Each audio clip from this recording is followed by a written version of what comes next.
le sait, le bien-être des sportifs de haut niveau est primordial et dans tous les sports, le mental des joueurs est presque aussi important que leur talent. À ce petit jeu, l'équipe de France avait impressionné lors de la Coupe du Monde qui s'est tenue en Russie en 2018. Sous les ordres d'un Didier Deschamps en chef d'orchestre, les Bleus emmenés par des guerriers comme Lucas Hernandez et Antoine Griezmann ont terrassé un à un leurs adversaires. Avec cette expérience en poche, on pouvait s'imaginer que la Fédération française de football, FFF, tenterait de reproduire le même type d'ambiance pour que les internationaux se retrouvent dans les meilleures conditions, mais jusqu'ici, tout n'est pas rose.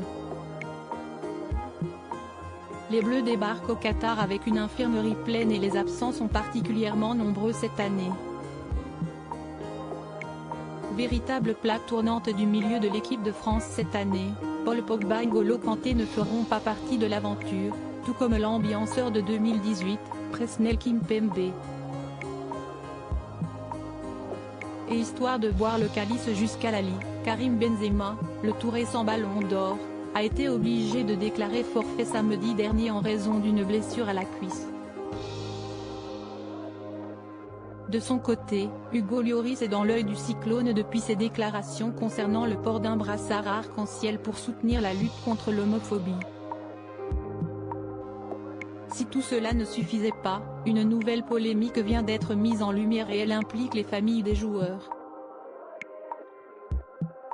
On ne comprend pas comment on peut payer quand on n'est pas champion du monde en 2018 et qu'on ne peut plus quand on l'est comme l'explique l'équipe. La question concernant la venue des proches des footballeurs n'est pas totalement réglée et elle amène quelques tensions entre les joueurs et la FFF. Alors qu'à la Coupe du Monde 2018, tous les frais avaient été pris en charge concernant leur venue, il semblerait que cette année la fédération souhaite réduire ses coûts, se retranchant officiellement devant la nécessité de faire des économies, comme l'explique le journal.